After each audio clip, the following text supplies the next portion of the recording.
The primary job of a supervision aide is to be concerned about the safety and welfare of the children that are in your care. How you choose to do your job may impact not only their safety but the value of their play. Through play, children grow and develop valuable skills that will carry them into the adult world. The work of a supervision aide is to enhance play opportunities and restrict behaviors that prevent children from having productive, safer play experiences. The value of play. Simply put, play is a child's way of learning. An understanding of why children play and why play is important will help you improve the play environment by making it safe, fun, and a quality learning experience. Good quality play opportunities have a significant impact on child development. The children on the swing aren't simply swinging. They are learning about their physical abilities and limitations. They are learning social skills, how to get along with others, and teamwork. They are learning decision-making skills and are developing motor skills.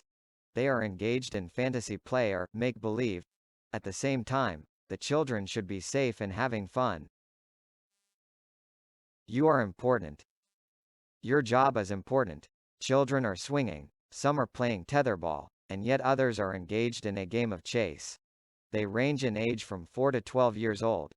All have different personalities, backgrounds and abilities, both physical and social. Your job, ensure the children play safely. The safety of children in the classroom and on the playground is an essential element of the quality of the learning environment. You are an important part of providing that safe environment. Because you play an important role in our students' lives, it is also important to understand that you are a role model for our students. Students are always watching and learning from adults how to treat each other and interact appropriately with the adults in their lives. Therefore, your demeanor as a supervision aide should be calm, non-confrontational, and respectful. Listening to students' concerns and forming positive relationships is the foundation for a safe and positive school climate. Be a great example and show them how to treat each other and you. Playgrounds are hazardous. There are more student injuries on playgrounds than anywhere else at schools. 1 million playground accidents occur each year in the United States. Playground injuries most commonly occur on climbers, swings, and slides. The following are the most common causes of accidents. 1. Falls from higher levels to lower levels. 2. Running into equipment. 3. Being hit by moving equipment. And 4. Getting pinched, stuck, or cut on equipment. The age of a child and the likelihood of the child being injured on the playground are, statistically, at least, related. 44% of children injured on playgrounds are ages 8 to 9, 38% are ages 5 to 7, and 18% are ages 10 to 12. Younger children are more likely to be injured on playgrounds than older children. A challenge is something a child can see, recognizes the consequences of failure, but chooses to attempt. The child can make the decision to attempt a challenge. A challenge stimulates or excites. A hazard, on the other hand, is the unforeseen consequence of a child's inability to handle a challenge. A hazard is a hidden or unexpected source of danger. Hazards can result from any of the following. 1. A poorly designed equipment feature, such as inadequate guardrails, equipment installed too close together, and inadequate fall cushioning material under the equipment. 2. Poor maintenance, such as a worn metal slide bed may cut a child or a worn swing chain that can break and cause a serious injury. 3. Poor supervision, such as having too many children playing on the same piece of equipment, children not following playground rules, or children playing on equipment that is inappropriate for their age. Without taking risks, children cannot learn to their full potential. Play equipment must challenge them to take risks without being hazardous. Play equipment and play activities should offer challenges and opportunities. It should provide for risk-taking. Children will use equipment and parts of the environment in all possible ways, regardless of the design intentions. Since the idea of play is to explore the potential of the play environment, children will test the equipment beyond the limits of their abilities. The testing should present a challenge, not a hazard. This testing can sometimes put children in situations that compromise their safety. It is your job to help guide children away from unsafe situations. Play equipment should not be hazardous and should not have unforeseen consequences.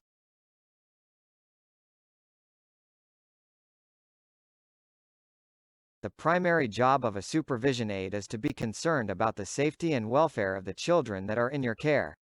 How you choose to do your job may impact not only their safety but the value of their play. Through play, children grow and develop valuable skills that will carry them into the adult world. The work of a supervision aide is to enhance play opportunities and restrict behaviors that prevent children from having productive, safer play experiences. The value of play. Simply put, play is a child's way of learning. An understanding of why children play and why play is important will help you improve the play environment by making it safe, fun, and a quality learning experience. Good quality play opportunities have a significant impact on child development. The children on the swing aren't simply swinging. They are learning about their physical abilities and limitations. They are learning social skills, how to get along with others, and teamwork. They are learning decision-making skills and are developing motor skills. They are engaged in fantasy play or make-believe. At the same time, the children should be safe and having fun. You are important. Your job is important. Children are swinging, some are playing tetherball, and yet others are engaged in a game of chase. They range in age from 4 to 12 years old. All have different personalities, backgrounds and abilities, both physical and social. Your job: ensure the children play safely. The safety of children in the classroom and on the playground is an essential element of the quality of the learning environment. You are an important part of providing that safe environment. Because you play an important role in our students' lives, it is also important to understand that you are a role model for our students. Students are always watching and learning from adults how to treat each other and interact appropriately with the adults in their lives.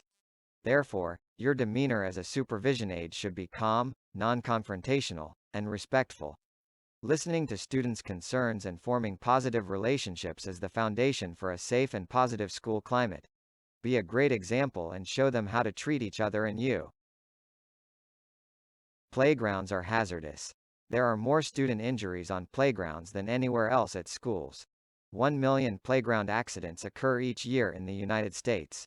Playground injuries most commonly occur on climbers, swings, and slides. The following are the most common causes of accidents. 1. Falls from higher levels to lower levels. 2. Running into equipment. 3. Being hit by moving equipment. And 4. Getting pinched, stuck, or cut on equipment. The age of a child and the likelihood of the child being injured on the playground are, statistically, at least, related. 44% of children injured on playgrounds are ages 8 to 9, 38% are ages 5 to 7, and 18% are ages 10 to 12. Younger children are more likely to be injured on playgrounds than older children. A challenge is something a child can see, recognizes the consequences of failure, but chooses to attempt. The child can make the decision to attempt a challenge. A challenge stimulates or excites.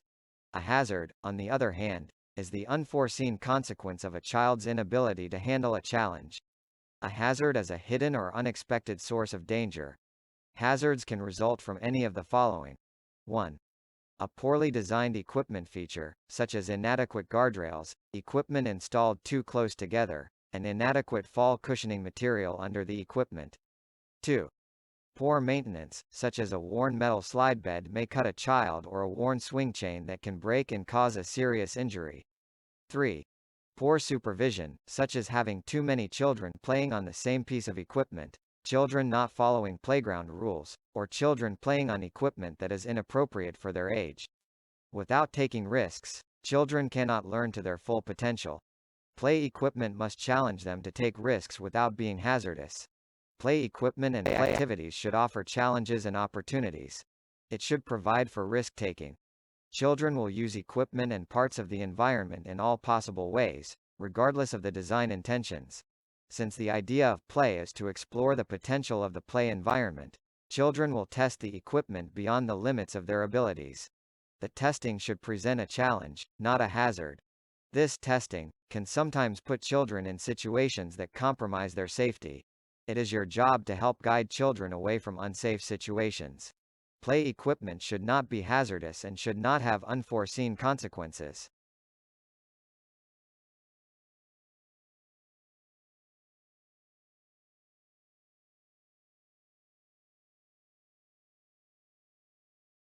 Knowing what your duties and responsibilities are and how to perform them effectively is critical to the safety of the students you are supervising and your success as a supervision aide. One of the primary responsibilities of the supervision aide's job is to control student activities and behavior. There are several strategies and techniques that supervision aides can use to do so.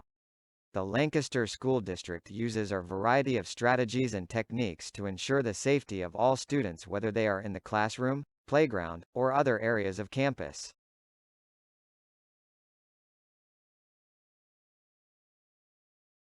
For the safety of the students, be sure to do the following daily. Check all playground equipment for broken pieces, sharp edges, worn parts, etc. Monitor the temperature of all metal, rubberized metal, or plastic surfaces located in direct sunlight when the outdoor temperature is 85 degrees Fahrenheit or higher at each recess. A contactless thermometer has been provided to every school for measuring the temperature of the equipment. Be sure to use the surface temperature setting and follow the manufacturer's directions for obtaining the most accurate temperature possible. If the equipment is too hot for adults to touch, then children must not be allowed to play on the equipment. Check wooden equipment for splinters, rotten wood and cracks. Check the grounds for large holes, broken glass, and other foreign objects that may injure a child. It is especially important to look for safety hazards after weekends and holidays. After-school use of playgrounds can result in damaged and vandalized equipment. It can also lead to foreign objects being left on the grounds. If you can correct a safety hazard, do so. Otherwise, know to whom you should report safety hazards, usually the campus supervisor, administrator, or custodian. Report all safety hazards no matter how minor they may seem. A minor hazard can cause a painful injury. A minor hazard today can become a serious hazard tomorrow. Don't let children use unsafe equipment.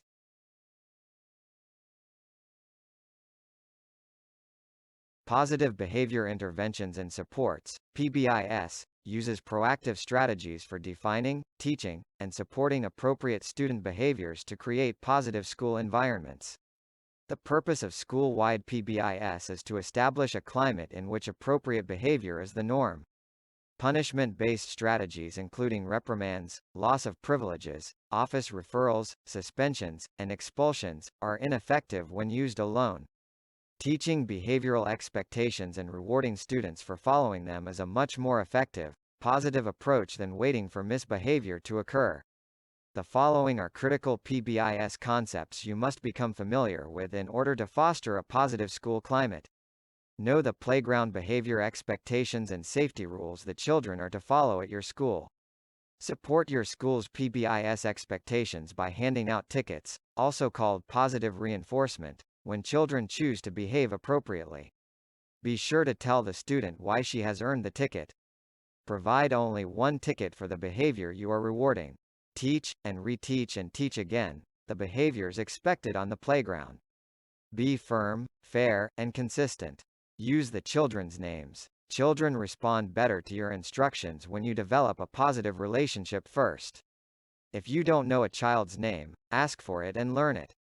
Provide 5-to-1 feedback. For every consequence you give, strive to provide 5 reinforcements. You will always find what you are looking for. If you look for positive behavior, you will find it.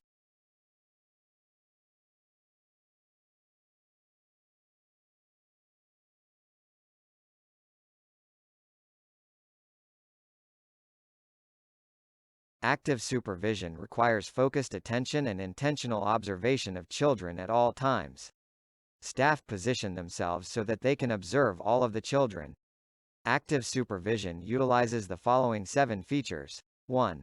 Movement. Movement in your assigned area should be constant and at a high rate. Movement should be randomized. Students look for patterns of movement to engage in inappropriate behaviors. Visit known problem areas, such as restrooms or basketball courts, depending on your school, more frequently. 2. Scanning. Visually scan your assigned area constantly to ensure that students are demonstrating appropriate behavior and following the established rules for the playground equipment and games. Keep student activities as your focus at all times while on duty. Use the perimeter of your assigned area to observe children. You can watch more children from the perimeter than any other place on the playground. Listen closely for specific sounds, or the absence of them, that may indicate a reason for concern, such as escalating voices, screaming, etc. 3. Positive contact. Positive contact develops positive relationships with students and should be friendly, helpful, proactive, and non-contingent on student behavior. Complimenting a student's outfit, asking about a recent event or hobby, or greeting students during arrival are examples of positive contact. 4. Positive reinforcement. Positive reinforcement is used to change student behavior. Reinforcements should be provided immediately, consistently, and at high rates upon student demonstration of expected behaviors. Positive reinforcement works best when the adult explains why the student is receiving the reinforcement. Reinforcements may be tangible, such as the school currency or ticket, or intangible, such as verbal praise, high five, or other meaningful action. 5. Instructional responses for minor misbehavior. Students will not always make good choices or behave appropriately. When students make a behavioral mistake, it is important to provide an immediate instructional response that is specific to the behavior and teaches the student the correct behavior. Instructional responses are most effective when they are non-confrontational, consistent among staff and across behaviors, and systematic. A systematic instructional response includes all of the following. Pre-correction, reminding and prompting students about expected behaviors before misbehavior occurs. Example: remember that we stay safe by walking on the asphalt. Safe is the expectation, walking is the behavior. Correction, defining and/or reteaching the expected behavior. Example: I saw you running on the asphalt.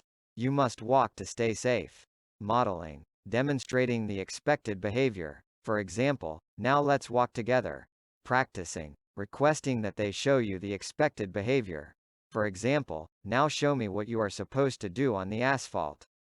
Testing, watch for the expected behavior the next time the student is in a similar situation and provide positive reinforcement for following the expectation. For example, next time, I need you to show me you know how to walk on the asphalt. Reteaching, if necessary. Just like in math or reading, some students will require more than one exposure to the skill. 6. Immediate and contingent delivery of consequences for major misbehavior. Sometimes students will engage in behavior that requires immediate consequences because of the severity and/or excessive repetition of the misbehavior. The consequences should be delivered in a neutral, business-like demeanor and must be fair and non-arbitrary.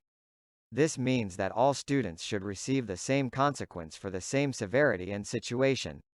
When delivering a consequence, the most effective process is as follows.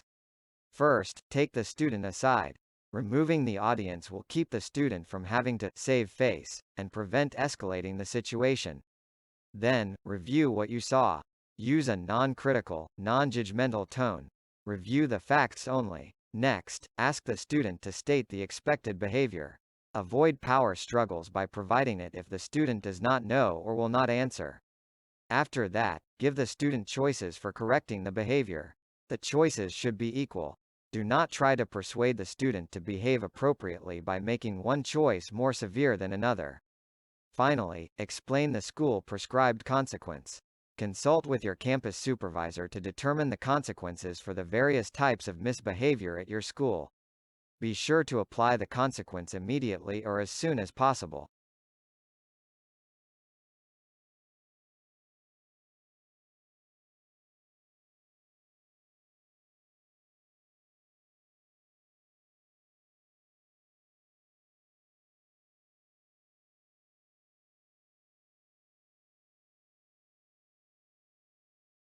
Students often lack the skills necessary to resolve conflicts.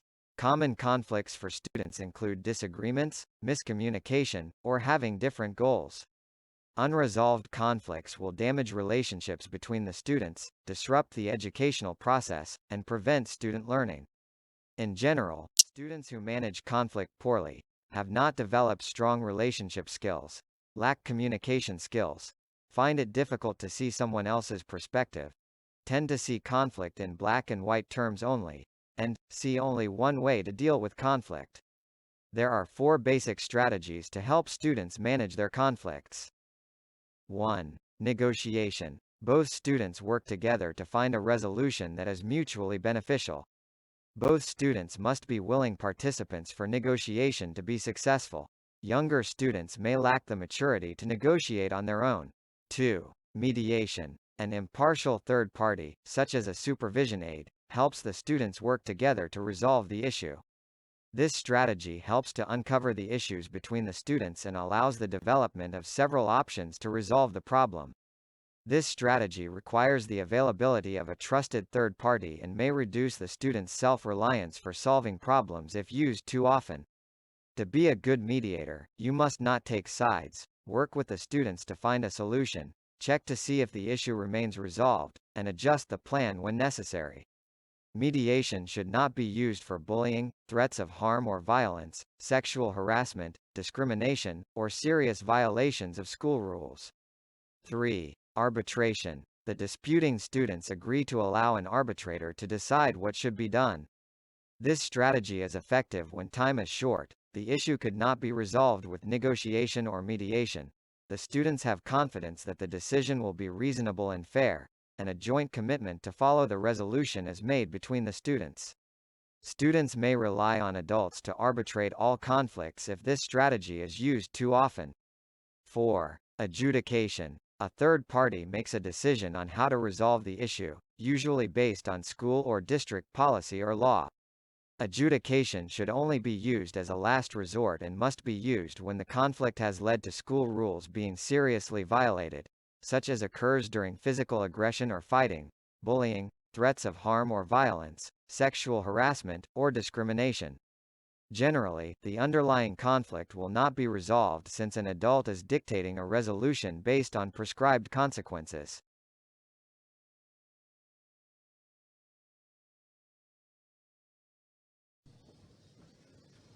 The cycle generally begins with this calm stage, and although not every child comes to school calm, we think at some point in their life they have some calm experience. And then something sets that child off, and that's called a trigger. And sometimes those are school-based things, like assemblies or schedule change or being given a difficult assignment, something like that, or it can be non-school-based. It could be coming to school tired or hungry or having had an argument with your parents before you get there. And then if those triggers aren't noticed, then the behavior will move from signs of agitation to acceleration. And then acceleration can last for kind of a long phase. And then it will continue to escalate if it's not nipped in the bud right there. And then eventually the behavior peaks out, then there's a de-escalation, and then a recovery. So it kind of looks like you're climbing a mountain. You're going up and then down.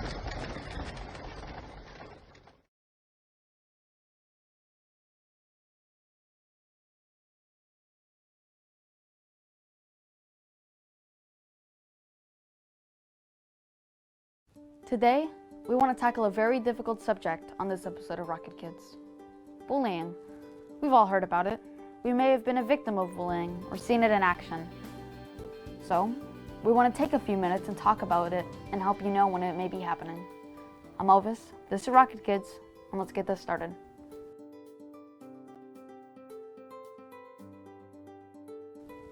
First, I think we need to define what bullying is. So, let's begin by taking a look at conflict versus bullying. Conflict is a disagreement or argument where both sides see something or a solution differently. It can express their views and opinions with one another in a constructive way. On the other hand, bullying is a negative behavior directed by someone trying to have power and control over someone else. These are not the same thing. Conflict is part of everyday life. It's about how we interact with one another. Minor conflicts do not make others feel unsafe or threatened. Bullying is behavior with the intent to hurt, harm, or humiliate, and the person being bullied is not able to make it stop. We see the difference in conflict versus bullying? Good. This is a great start. Now, I want to give you 4 ways that people may be bullied. But before I can do so, I want to say that anyone can be bullied, and anyone can do the bullying. So, here are 4 ways people are bullied. 1, it can be physical. This one is easy to recognize. This is where someone pushes, shoves, bites, hits, or kicks someone. They intend to hurt the other person's body. It can also include taking or damaging someone else's things.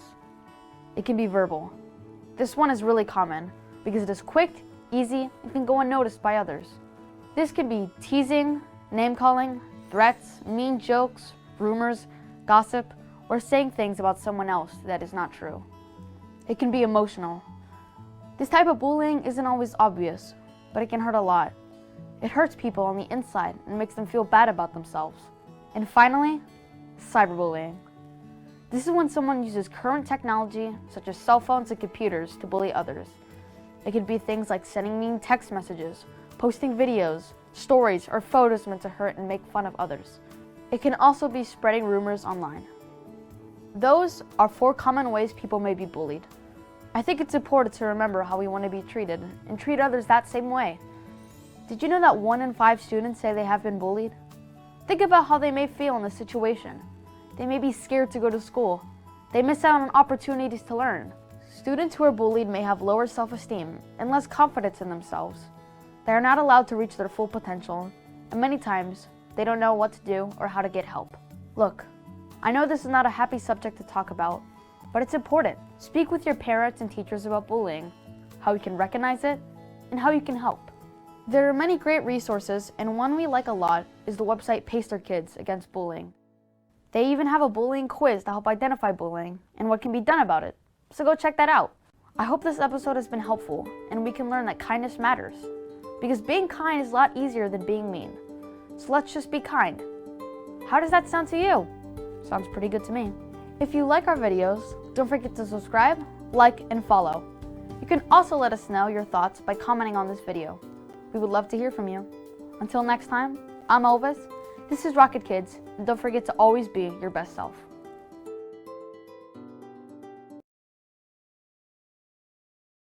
When you see bullying, intervene immediately to stop it.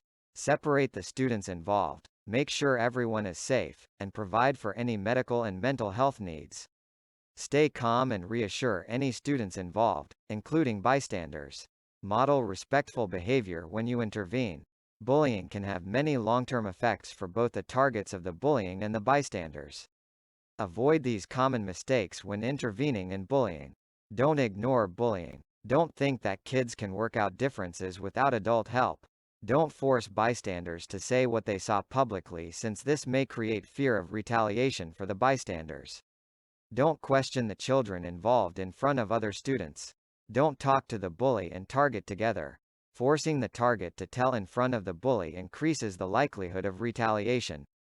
Don't make the students involved apologize or patch up relations on the spot.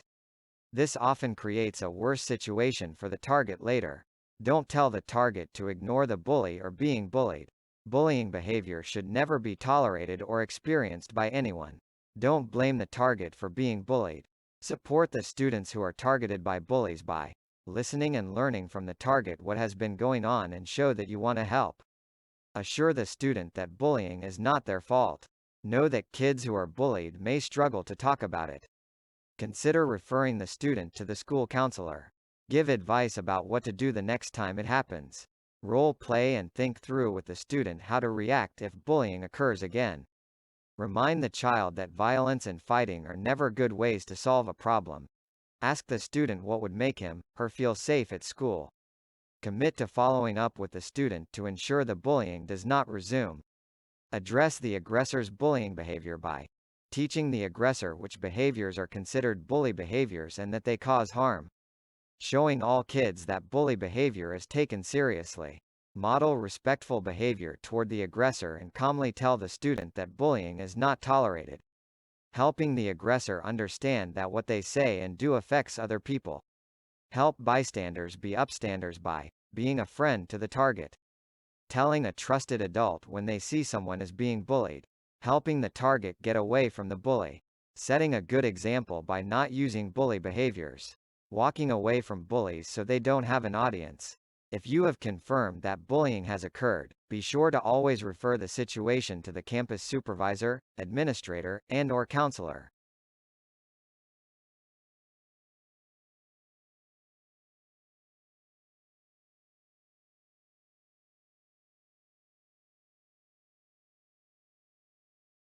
Students should be able to consume their meal in a pleasant and orderly atmosphere. Use active supervision strategies to ensure that students are following the cafeteria rules. Encourage children to use good table manners. Students should use quiet voices and stay seated throughout the meal to reduce the risk of choking on food while eating. Allow students enough time in the cafeteria to consume the meal, preferably 20 to 25 minutes. Students should be dismissed from the table and/or cafeteria by a supervision aide. Students should raise their hands to signal that they need assistance or are ready to be excused from the table. If a student suddenly develops hives or has swelling of the face, tongue, or throat, contact the front office immediately, as the student may have an unknown allergic reaction to a new food. An EpiPen for emergency use is located in the health office.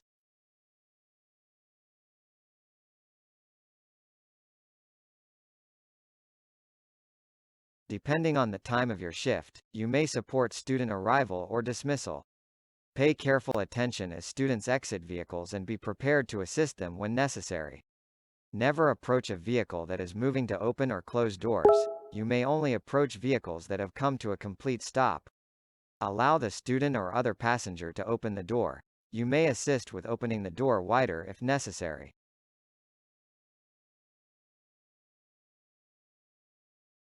When students are not playing at recess or eating a meal, you may be assigned to monitor various locations on campus. Remember to use active supervision strategies to ensure that all school occupants are safe. Your presence in any location often deters students from making poor choices. Consult with your campus supervisor to determine which locations you will monitor during each shift.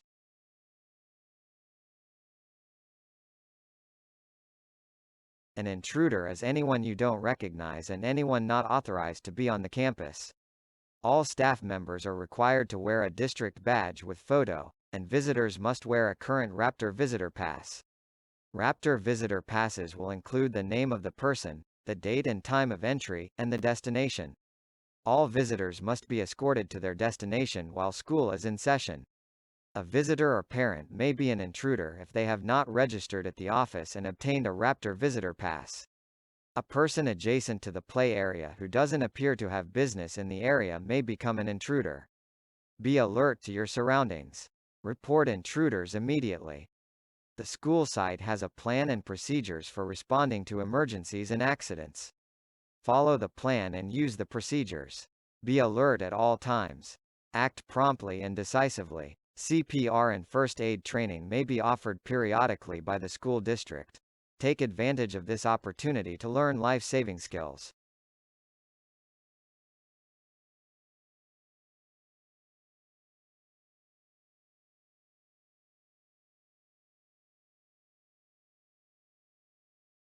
When you arrive at school, immediately report to the school office and sign in.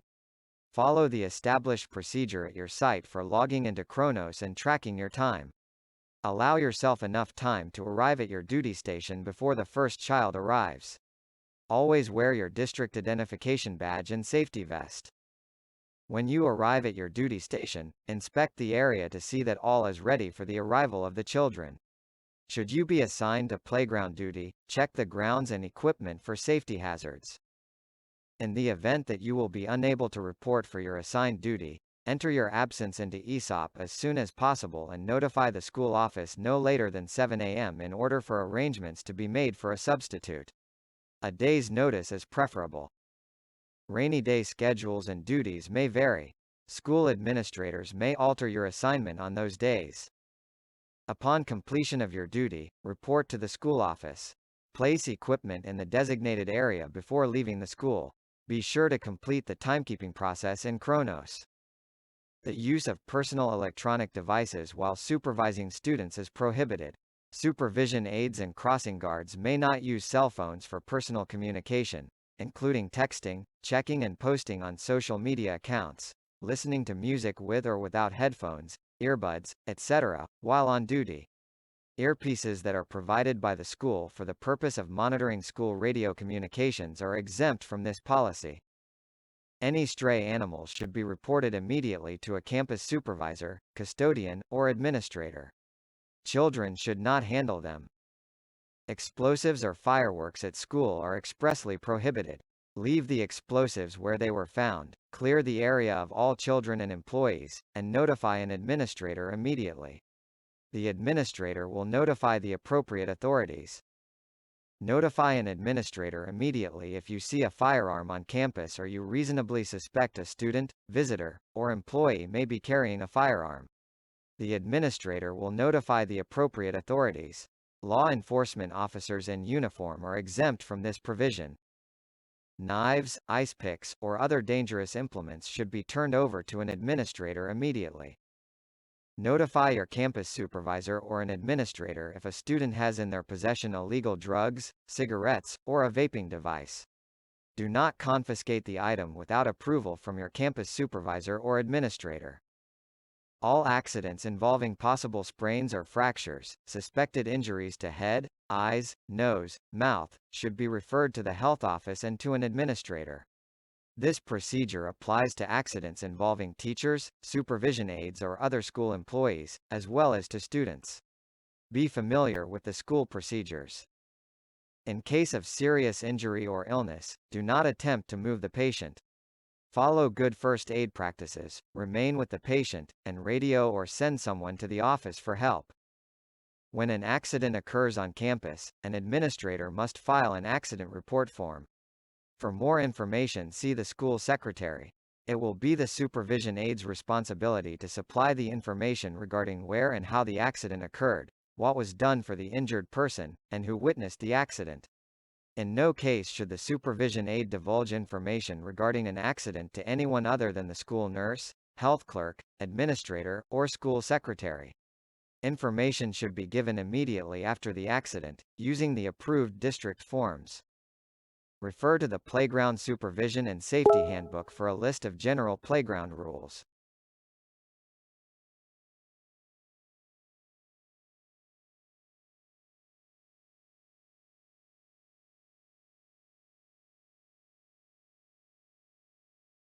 Any supervision aide may be designated as a crossing guard at any time.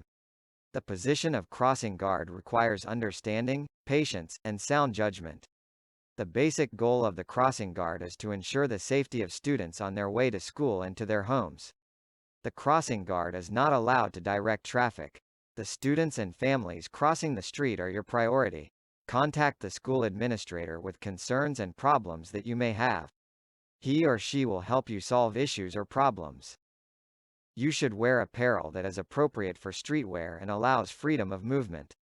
Headphones and earbuds are not allowed to be worn while on duty. In addition, no personal use of cell phones is allowed while on duty. Personal use includes texting, checking social media, or any other act that would take the focus away from the important task of watching over the students.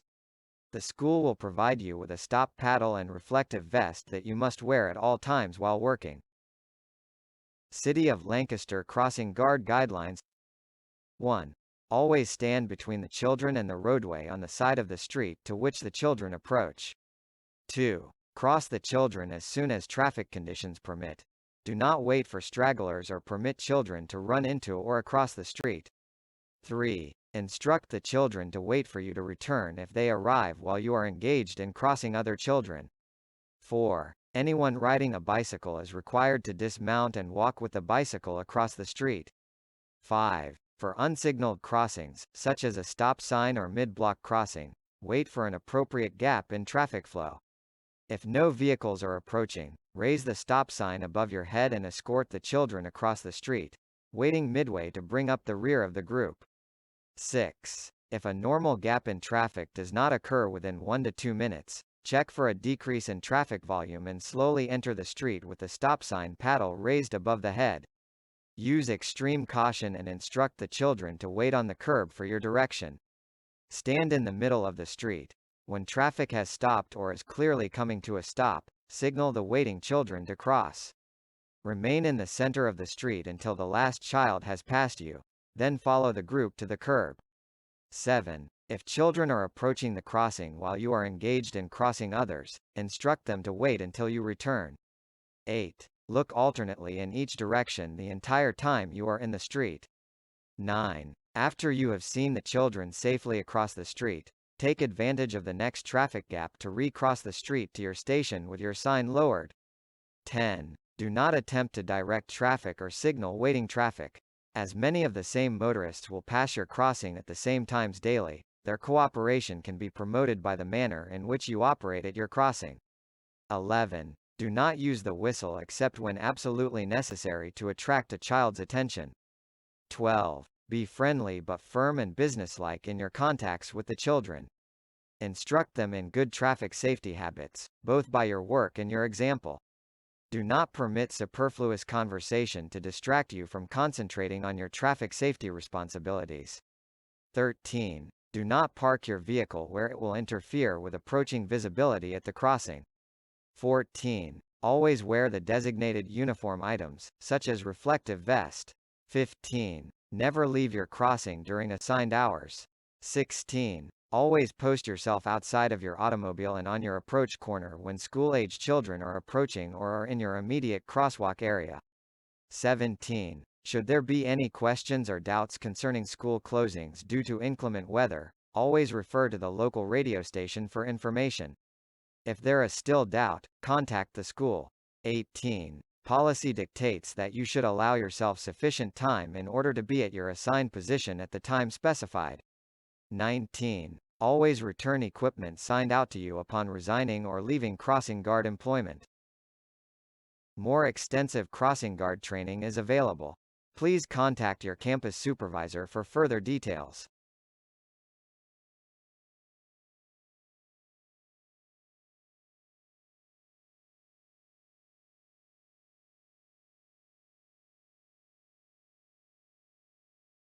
The following items are required for all supervision staff while on duty.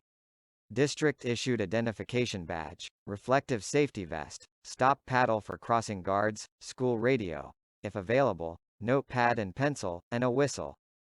The following items are highly recommended and encouraged for supervision staff to bring to work. Comfortable, closed-toed shoes that are flat with good arch support, a hat, sunscreen, UV protective sunglasses, and bottled water. High temperatures occur frequently in the Antelope Valley. It is important to avoid prolonged exposure to high temperatures and high relative humidity, as symptoms of heat-related illness can quickly escalate into an emergency. Muscle cramping, heat exhaustion, and heat stroke are conditions caused by overexposure to heat.